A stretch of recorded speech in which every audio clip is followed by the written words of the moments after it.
So what's up mga kul, ito na nga pala yung pinalambot natin ng tuwalya.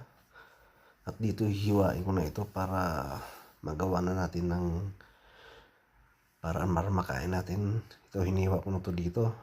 Ang gagawin ko nga pala dito ay simi-kilawin na lalagyan ko ng mga kaunting gulay.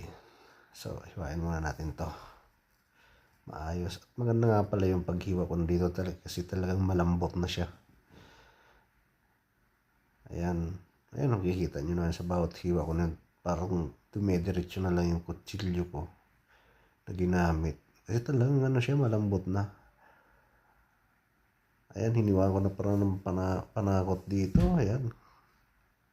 Medyo ano, binis-bilisan kasi malilate na ako dito eh. Umaga ko ito niloto. Tapos ayun, diniretso ko na sa kasirola. Dito nga pala nilagyan ko na siya ng gulay na